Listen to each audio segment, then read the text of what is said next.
नमस्कार श्रोते हो, दीपक रेगे कथाकथन चॅनलवर तुम्हा सगळ्यांचं मनापासून स्वागत. श्रोते हो, तुम्ही ऐकताय सौ आयडा बॅरेटो लिखित सातमाईंचं रान या कादंबरीच्या पहिल्या भागातली प्रकरणं आणि आजचं प्रकरण आहे आमच्या झपाट्याचा इंगा. आपल्या लहान वयातल्या काही चुका नकळत घडतात, पण नंतर त्यांचे भयंकर परिणाम भोगावे लागतात. तसंच आमच्या या चुकीचे परिणाम आम्हा सगळ्यांना भोगावे लागले होते. आम्ही झपाट्या अक्कीला बघायला निघालो तेव्हा नाही म्हटलं तरी घाबरलो होतो. तरी त्यातल्या त्यात मी माझ्या केसांवरनं हात फिरवून माझं परकर पोलकर नीट केलं तेव्हा आत्मा दादा माझ्याकडे बघत म्हणाला, सरस्वती अगं हे काय करतेयस? तसं मी लाजून म्हणाले, दादा मी झपाट्या अक्कीला चांगलं दिसायला हवं ना. मी असं म्हणाले होते तेव्हा मेल्या तुका दादानं माझ्या पाठीत एक बुक्का हाणून तो हळूच ओरडला, हाडळणे चल आता. आणि आत्मादादानं ते मागचं दार हलकेच लोटलं आणि आम्ही वाड्याच्या बाहेर आलो. तेव्हा सातमाईच्या पारावर गच्च काळोख होता. सातमाई आपली समई विझवून झोपायला गेल्या होत्या. समोरच्या बाभळीच्या रानात काळोख साचून त्या झाडांची एक विचित्र अशी सळसळ होत होती, परंतु आम्हा पोरांच्या लक्षात ती विचित्र सळसळ काही आलेली नव्हती. तरी तिथलं ते थंड वाऱ्याचं वातावरण आता काळोखाचं घोंगडं पांघरून आमच्या समोर उभं होतं, जणू काही आमची वाट बघत असल्याप्रमाणे. नंतर आम्हा सर्वांना भयंकर भीती वाटली होती. आज आम्ही आयुष्यात प्रथम संध्याकाळी वाड्याच्या बाहेर आलेलो होतो. त्यात आमच्या सातमाई देखील झोपायला गेल्या होत्या. तसं मी भयंकर घाबरून म्हणाले, आत्मादादा आपण परत जाऊया, मला फार भीती वाटतेय. तेव्हा तुका दादा चिडला आणि म्हणाला, सरस्वती आता आली आहेस ना, मुकाट्यानं आमच्याबरोबर चल. मला माहिती आहे तू परत गेल्यावर आजीकडे धावणार. यमी आणि चिंगीनी घाबरून माझे हात घट्ट धरले तेव्हा आत्मादादा म्हणाला, चला. आम्ही त्या बांधाजवळ जाऊन घाबरतच त्या बांधावर चढलो तेव्हा आत्मादादा सगळ्यात पुढे बघत होता. त्याच्या मागे तुका दादा, नंतर मी, माझ्या मागे यमी आणि चिंगी. आम्ही त्या बांधावरनं अशी झुकझुक गाडी करत त्या झपाटलेल्या बाभळीच्या रानाकडे निघालो तेव्हा आम्हा सगळ्यांच्या छातीत धडधडत होतं. देवा, आम्हा सर्वांना एकच वाटत होतं, आज आम्ही आमच्या वाड्यात झपाट्या अक्कीला प्रथमच प्रत्यक्ष पाहून भेटणार होतो. शेवटी एकदाची आमची ती झुकझुक गाडी बांधाच्या त्या टोकाला पोचली होती. आता त्या बांधावरनं उतरलं की आमचं पाऊल त्या झपाटलेल्या बाभळीच्या रानात पडणार होतं आणि आत्माराम खाली उतरणारच की तेवढ्यात आम्हाला कोणा बाईच्या खळखळून हसण्याचा आवाज ऐकू आला. त्या हसण्यात बांगड्यांची किणकिण मिसळलेली होती. तसा आमचा आत्मादादा एकदम थांबला. आम्ही देखील थबकलो आणि ते हसणं, ती बांगड्यांची किणकिण प्रत्येकाच्या जवळ आम्हाला ऐकू आली. जणू कोणी बाई बांगड्यांचा आवाज करत हसत हसत आमच्या जवळ उभी होती. तेव्हा तिथे एक हिरवट गंध सुटला होता. आम्ही सर्वजण भयंकर घाबरून एकदम स्तब्ध उभे राहिलो. तेव्हाच आमच्या सर्वांच्या तोंडाला कुणाच्या वाऱ्यावर उडणाऱ्या लांब केसांचा स्पर्श झाला होता. ते केस इतके दाट होते की ते आमचं तोंड झाकून टाकत होते. नंतर कोणी बाई आमच्या जवळ आम्हाला खेटून उभी आहे हे प्रत्येकाला जाणवलं होतं. आम्ही पोरं आता अत्यंत घाबरून आमच्या रानाकडे, आमच्या बाजूला बघत होतो. त्यावेळी मागे वळून वाड्याकडे पळण्याचं भानसुद्धा आम्हाला उरलेलं नव्हतं. आम्ही अगदी घाबरून खेळल्यासारखे झालो होतो तेव्हाच ती कुणी बाई हसत हसत गाणं गायला लागली, या पोरांनो या, भाकर तुकडा खाऊन जा. भाकर तुकडा लागला गोड, पोरांच्या दंडात आहे जोर. या पोरांनो या, भाकर तुकडा खाऊन जा. नंतर ते गाणं कोणी बाई झिम्मा खेळल्याप्रमाणे टाळ्या वाजवून हसत हसत आमच्या भोवती फेर धरून नाचत सतत गायला लागली. आणि तेव्हाच आमच्या समोरच्या बाभळीच्या रानात आम्हाला एकदम गरागरा घुमण्याचा, फुगड्या खेळण्याचा, मध्येच बांगड्या फुटण्याचा आवाज ऐकू यायला लागला. आणि वाटलं ते बाभळीचं रान आमच्या जवळजवळ येत आहे. त्यात आता ती बाई आमच्या अंगाला खेटायला लागली. तिचा तो अदृश्य थंड स्पर्श, तिच्या केसांचा स्पर्श आम्हाला जाणवायला लागला. ती बाई आता आमच्या अंगाला खेटून ते गाणं आमच्या कानात गायला लागली तेव्हा आम्ही प्रचंड घाबरून आजे, आये, आत्ते असं ओरडत तिथेच उभे होतो. सर्वप्रथम आमचा आत्मादादा शुद्धीवर आला आणि तो एकदम मागे वळून पळत ओरडला, पळा पळा.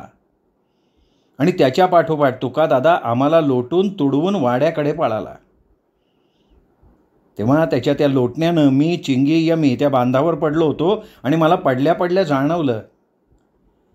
ती अदृश्य बाई आता अगदी ओणवून तेच गाणं म्हणत हळूहळू माझ्या गळ्याजवळ येतेय. तेव्हाच वाड्याच्या दाराजवळ पोचलेल्या दोन्ही दादांनी वळून आमच्याकडे बघितलं आणि पुन्हा मागे वळून सातमाईंनो सातमाईंनो असं ओरडत आमच्याजवळ आले, आम्हाला कसं तरी उठवलं. तेव्हा ते गाणं, तो भास आम्हाला चिकटलेलाच होता. तुकादादा आम्हाला धरून वाड्याकडे पळत सुटला. त्यावेळी ती बाई, तिचं हसणं, तिचं गाणं आमच्या पाठोपाठ येत होतं आणि आम्ही आजे, आये, आत्ते असं किंचाळत वाड्यात आलो. तेव्हा आमचा अख्खा वाडा मागीलदारी धावत आला. आमच्या आनंदी आत्याच्या चुलीकडनं वड्याचं पीठ तसंच टाकून माझी आई, गुणा काकू, मंगी काकू, कमळी काकू आणि आत्या पळत मागीलदारी आल्या. तेव्हा पळत येताना माझ्या आत्याचा पायच समोर वड्यांनी भरलेल्या परातीत पडून ती दारातच आडवी पडली. तेव्हा आमच्या मंगी काकू तिच्याजवळ धावल्या होत्या आणि पीत बसलेली आमची पुरुष मंडळी ते पिणं सोडून पळत बाहेर आली. कुणाला कळेच ना काय झालंय. तेव्हाच आजी, अरे काय झालं असं म्हणत तिथे आली. तेव्हा आम्ही 5 जण त्या गोठ्याजवळ एकमेकांना घट्ट धरून रडत होतो. या सगळ्या गडबडीत जाग्या झालेल्या इरली काकू घाबरून आत्मा तुका करत बाहेर पळत आल्या. तेव्हा त्यांच्या डोक्याला बांधलेलं ते फडकं तसंच होतं. त्यावेळी आमच्या वाड्यात एकच गोंधळ उडाला. कुणालाच कळत नव्हतं काय झालंय. त्यात आमच्या सगळ्यांची अगदी दातखिळ बसली होती आणि भरीसभर म्हणून ते मागचं दार तसंच उघडं होतं. तेव्हा आजीच्या ते लक्षात आलं. तसं ती चटकन आत्मादादाचं बकोटं धरून त्याला उठवत म्हणाली, आत्मा खरं सांग काय झालंय. रडत रडत आत्मादादानं सगळं काही सांगितलं. तेव्हा आम्ही आपापल्या आयांना बिलगलो होतो आणि नंतर रामदास काकांनी तिथलीच एक काठी उचलून तुका आणि आत्मादादाला 4-4 रट्टे मारले. तेव्हा त्याही परिस्थितीत तुकादादाला मार पडला म्हणून मला बरं वाटलं होतं. नंतर ते आजीकडे बघत म्हणाले, आई आता काय करायचं. या पोरांनी आपल्या झपाट्याला जागवलंय. त्यात आता इथे नागोही नाही आहे. हे असं बोलत बोलत ते उघडं दार बंद करण्यास पुढे गेले. तेव्हा कुणीतरी त्यांना जोरात असं काही लोटलं की ते मागच्या गोठ्यात जाऊन पडले होते. इरली काकू एक किंकाळी फोडून आपल्या नवऱ्याजवळ धावल्या होत्या. तेव्हा शिवा काका, च्या मारी कोण येतोय असं म्हणत दाराजवळ गेले आणि ते दार लावणार तेव्हाच त्यांच्या नाकावर एक अशी जबरदस्त मूठ पडली. त्यांच्या नाकाचा घुणघुणा फुटून ते दूर उसळून आत्याच्या अंगावर पडले. त्यांचा शर्ट रक्तानं माखला होता. ते बघून गुणा काकू, अरे माझ्या देवा म्हणून त्यांच्याजवळ धावल्या. तेव्हा आत्या शिवाकाकांचं तोंड वर करून त्यांच्या नाकातनं येणारं रक्त आपल्या पदरानं पुसत होती. गुणा काकूने रडायला सुरुवात केली. माझे बाबा दाराजवळ जाणार तेव्हा आजी ओरडली, कुणी दाराजवळ जाऊ नका. तेव्हाच त्या उघड्या दाराजवळ कुणाचं खळखळून हसणं आणि बांगड्यांची किणकिण आणि ते गाणं, या पोरांनो या, भाकर तुकडा खाऊन जा, भाकर तुकडा लागला गोड, पोरांच्या दांडात आहे जोर, दाराशी गोल गोल घुमायला लागलं. ते अदृश्य अस्तित्व आता धुक्यातून दिसावं तसं स्पष्ट व्हायला लागलं होतं. ते पाहून आजी पुढे झाली, ओरडली, झपाट्या तिथेच थांब, हा सातमाईंचा वाडा आहे. तसं ते धुरकट अस्तित्व जरा दारापासनं मागे सरकलं होतं. आजी आनंदी आत्याकडे बघून म्हणाली, आनंदे पळ माझ्या खोलीत आणि ती साप मारायची लाठी घेऊन ये. नंतर आजी ती लाठी आपल्या हातात घट्ट धरून ताठपणे दाराजवळ गेली. आम्हा सर्वांचा जीव तोंडात आला होता. माझे बाबा विठ्ठल काका आजीकडे धावले तर तिने त्यांना मागे व्हायला सांगितलं. आजी त्या दाराजवळ गेली, जोरात ओरडली, अगो पांढऱ्या पायाचे अवदशे, माझ्या बाभळीच्या रानात राहून माझ्या वाड्याचं पान खाऊन माझ्याच पोरांवर हात उघडतेस. तेव्हा ते गाणं थांबून जसा हुंकार येतो ना तसा हुंकार दे तिथे कोणीतरी उभं होतं. आजी जोरात लाठी जमिनीवर आपटून म्हणाली, तुला माहिती आहे ना हा सातमाईंचा वाडा आहे. या वाड्याची मालकीण मी आहे. तसंच तू राहतेस ते बाभळीचं रानसुद्धा माझं आहे. असं असताना तू माझ्याशी दारात हसत गाणं म्हणत माझ्या पोरांवर हात उगारतीयस. आणि आजी ओरडली, ए झपाट्या, तसं मी एकदम यमीकडे बघितलं तर ती आपल्या आईच्या कुशीत तोंड घालून बसली होती. आजी पुढे म्हणाली, झपाट्या, आता माझ्या नातवंडांनी तुझी आगळीक केली हे मला कबूल आहे. तरी तू राहतेस ते रान माझ्या नातवंडांचं सुद्धा आहे. आता त्यांनी तुला जागवलंय, तरी आता तू जाऊन झोप आणि आम्हालाही झोपू दे. हे बघ, आता मी दार लावून घेतेय. जर का तू काही गडबड केलीस तर मी हे लाठी तुझ्या डोकीत घालीन. चल, आता हुंकार देत थांबू नकोस, जा आपल्या रानात जा. असं बोलता बोलता आजीने त्या झपाट्याला शिव्या देत वाड्याचं ते दार हलकेच लावून घेतलं. तेव्हा आत्यानं चटकन पुढे येऊन त्या दाराची अडसरी लावून घेतली. नशीब त्या झपाट्यानं माझ्या आजीला काही केलं नाही. नंतर आम्ही सगळेजण ओसरीवर आलो तेव्हा माझ्या बाबांनी आणि काकांनी घेतलेली दारू पार उतरलेली होती. आम्ही ओसरीवर आलो तर इरली काकू आत्मा तुकाला घेऊन आत जायला लागल्या. तसं आजी वैतागानं त्यांना म्हणाली, इरले, त्यांना घेऊन कुठं निघाली आहेस? त्यांना राहू दे इथे, तू जाऊन झोप. त्या सगळ्यांची जेवणं व्हायची आहेत. आणि आजी तुका आत्माकडे बघत म्हणाली, तुम्ही दोघं काय रे, फार शहाणे झालात ना? नसता उद्योग तुम्हाला करायला कोणी सांगितलं होतं रे? आणि त्या लहान पोरीनं सुद्धा घेऊन गेलात. तसे रामदास काका मध्येच म्हणाले, आये, ह्या पोराने हा घोळ नसता घालून ठेवलाय. मला नाही वाटत आता तो झपाटा शांत बसेल. असं रामदास काका म्हणतच होते की एकदम सोसाट्याचा वारा सुटून आमच्या वाड्याभोवती गोल गोल फिरत ते हसणं, बांगड्यांची किणकिण आणि ते या पोरांनो गाणं सुरू झालं. मध्येच कोणी काही आपटत होतं, तर मध्येच कोणी बाई जोरजोरात किंचाळत होती, तर मध्येच हसणं, रडणं आणि ओरडून गाणं म्हणणं सुरू झालं. आणि नंतर या सगळ्या गडबडीचा सगळ्या वाड्याच्या भोवती भयंकर गोंधळ उडालेला होता. त्यात नंतर कसले कसले विचित्र आवाज गुरगुरणं ऐकू येत होतं. समोरचं आणि मागचं दार सतत कोणीतरी ठोठवायला लागलं होतं. त्यावेळी बाभळीचा हिरवा गंध वाड्यात भरला होता. या सगळ्या प्रकारानं माझी आजीसुद्धा गोंधळून गेली होती. तर आमचे शिवा काका संतापानं म्हणाले, आये, ह्या पोरांना अक्कल कधी येणार देव जाणे. आता या आत्म्याला तुक्याला झपाट्याबद्दल माहिती होतं ना, तरी कुणाला न विचारता यांनी हा उद्योग करून ठेवला. आता हे सगळं निस्तारणार कोण? तरी मी तुमच्या कानी कपाळी ओरडत असतो, लोकांना दानधर्म करायचं सोडा, पोरांकडे लक्ष द्या, पण माझं कोण ऐकतंय? आज यांच्यामुळे मला माझं नाक फोडून घ्यायला लागलं. तुम्ही पोरांकडे लक्ष न देता धनगरांना भाकऱ्या वाटत बसा, मग हे असं होणारच. आणि आपल्याच विचारात असलेली माझी आजी शिवा काकांवर चिडून म्हणाली, शिवा, जरा गप्प बस रे. कुठला विषय कुठे नेतोयस आणि उगाचच बोंबलत बसतोयस? आता या झपाट्याचं काय करायचं ते बघा ना आधी. विठ्ठल काका म्हणाले, आये, आपण उद्या लिंबोण्या दादाला बोलू. त्या शिवा भक्ताला काहीतरी करायला सांगू, तो नक्कीच उपाय काढेल. ते ऐकून आजी जरा वैतागून म्हणाली, विठ्ठला, इथे काही शिवा भक्ताला बोलवायचं नाही. तो येईल आणि बकरं तोडायला सांगून दारूची बाटली घेऊन जाईल. त्यापेक्षा उद्या आपणच झपाट्याला पान ठेवू. आजी हे म्हणत असताना कोणीतरी मागचं दार एवढ्या जोरजोरात ठोठवायला लागलं की गोठ्यातली सगळी जनावरं उठून हांबरायला लागली. तो बाहेरचा गोंधळ, ते दार ठोठावणं, त्यात गुरांचं हंबरणं, हे सगळं ऐकून आम्हा सगळ्यांची डोकी गरगरायला लागली. आजी म्हणाली, रामदास, तुमचं आटपलंय का? ते म्हणाले, आये, आता कुठलं पिणं, मला पोरांची काळजी पडली आहे. आजी म्हणाली, आनंदे, तुम्ही सगळ्याजणी आता पोरांना जेवायला वाढा. त्यांचं आटपलं की तू चुलीजवळ रामदास, शिवा, विठ्ठल, बाळकृष्णाला वाढायला घे, नंतर तुम्ही जेवून घ्या. पण आधी 4 घास त्या इरलीला खायला घाल. आमच्या आयांनी आम्हा सगळ्यांना वाढलं. त्यावेळी बाहेर झपाट्याचा गोंधळ चाललेला होता. आमची जेवणं कशीबशी आटोपली आणि आम्ही सगळी पोरं आजीजवळ जाऊन बसलो. तेव्हा आत्या इरली काकांना खाऊ घालून बाहेर येत म्हणाली, आये, तिकडे इरली वहिनी तुकाला आणि आत्म्याला आपल्याजवळ झोपायला बोलवतीये.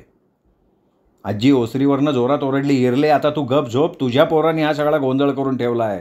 आत्यात तुझा गोंधळ नको आता. नंतर ती आत्याला म्हणाली, आनंदे, पोरांची जेवणं आटपली आहे, तर आता रामदासची आणि सगळ्यांची इथे ओसरीवर पानं घ्या. मी सुद्धा इथे 4 घास खाऊन घेते. रामदास, अजून नागो यायला 3 दिवसाचा अवधी आहे, तोपर्यंत मागचं दार बंद ठेवावं लागेल. तसं मी सातमाईंचं जेवण वगैरे बघीन, पण तोपर्यंत कोणी मागच्या दारी फिरकायचं नाही. नागो येईपर्यंत पोरांना वाड्याबाहेर किंवा शाळेत पाठवायचं नाही. सगळ्यांनी माना हलवल्या. त्यातल्या त्यात आम्हा पोरांना शाळेला सुट्टी ही एक पर्वणीच वाटत होती. पण बाहेर जे आमच्यामुळे आखरीत चाललं होतं त्यामुळे आम्ही सगळी पोरं घाबरलो होतो.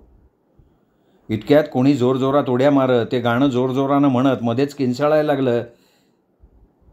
तसं बाबा आजीला म्हणाले, आजी आपण सातमाईंच्या जवळ त्यांची समई लावली तर त्या उठतील आणि ती झपाटा आपल्या रानात पळून जाईल. आजी म्हणाली, उठतील हो सातमाई त्यांची समई लावली तर, पण ती समई लावायला कोण जाणार. आत्या म्हणाली, पण हे तुम्ही झपाट्या अख्खी हे नाव फार छान ठेवलं आहे झपाट्याला. पण त्यावेळी कोणी हसलं नाही. अचानक आम्हा कोणा बाईच्या आत्मा, तुकाराम, सरस्वती, यमे, चिंगे अशा आमच्या नावानं जोरजोरात मारलेल्या हाका ऐकू यायला लागल्या. बाहेर तो झपाटा आम्हाला आमच्या नावानं हाका मारत होता. मी तुम्हाला सांगते, अमानवी शक्तींकडनं आपलं हे असं नाव ऐकणं किती भयानक आणि तरीही रोमांचक असतं हे मी पहिल्यांदा अनुभवत होते. तो आवाज तुमच्या आमच्यासारखा एका सामान्य बाईचा होता. याच आवाजात या पोरांनो या हे गाणं म्हटलं गेलं होतं. अगदी नीट ऐकता त्या साध्या परंतु सुरेख स्वरात एक लय होती, ताल होता, जो कानांना सुखावणारा होता. ते काहीतरी आगळं वेगळंच होतं. जणू कोणी उंच कड्यावरनं तान मारल्यानंतर जसा प्रतिध्वनी उमटतो तसाच तो आवाज उमटत होता, घुमत होता. त्या हाका सुरू झाल्या तेव्हा माझी आजीसुद्धा अस्वस्थ झाली होती. तर इरली काकू आतून हळूहळू आल्या आणि तुका आत्मादादाला घट्ट आपल्याजवळ घेऊन माझ्याकडे रागारागानं पाहायला लागल्या. जणू त्या आपल्या नजरेनं म्हणत होत्या की सरस्वती तू माझ्या सखाला खाल्लंस, आता आत्मा तुकाला सुद्धा खाणार का. मी अभावितपणे त्यांच्या त्या नजरेला घाबरून माझी मान खाली घातली. माझ्या आईच्या ते लक्षात आल्यावर ती मला आपल्या कुशीत घेऊन मंगी काकूजवळ बसली तेव्हा मला जाणवलं की आईला आपल्या मुलीच्या भावना दुरूनसुद्धा जाणवतात. त्या झपाट्यानं आम्हा 5 जणांची नावं 3 वेळा घेतली. नंतर आमच्या हाकांचा तो प्रतिध्वनी, ते गाणं तिथे सतत चालू राहिलं होतं. त्या गाण्याच्या लय आणि तालाबरोबर आता आमच्या सगळ्यांची डोकी भणभणायला लागली होती. आता तुम्हाला माहितीच आहे, एखादी गोष्ट किंवा एखादं गाणं सतत होत राहिलं तर डोक्यावर त्याचा एक प्रकारचा ताण येऊन डोकं भणभणायला लागतं. एखाद्या शांत ठिकाणी एखादी लहानशी घंटी जरी सतत किणकिणत राहिली तर त्या घंटीच्या नादानं मन आपोआप अस्वस्थ होतं, अशी आमच्या मनाची स्थिती झाली होती. आता तसं बघता त्या झपाट्याचं ते गाणं अगदी साधं सर्वसामान्य होतं, पण मध्ये जे बांगड्यांचं किणकिणणं, ते हसणं, त्या उड्या मारणं आणि अनेक दुसरे आवाज येत होते ना, ते आता आमच्या कानांना ऐकणं जड जायला लागलं होतं. आणि देवानंतर ते घडलं. त्या या पोरांनो या भाकर तुकडा खाऊन जा या गाण्याच्या तालावर आता आमचे ओठ ते गाणं म्हणायला लागले. तशी आमची आजी एकदा म्हणाली, मी काय सांगते नीट ऐका. तुम्ही सगळ्यांनी अगदी संयम ठेवा, ते गाणं म्हणू नका, नाहीतर त्या गाण्याबरोबर झपाटा आत येईल आणि नंतर कोणाची धडगत तो करणार नाही.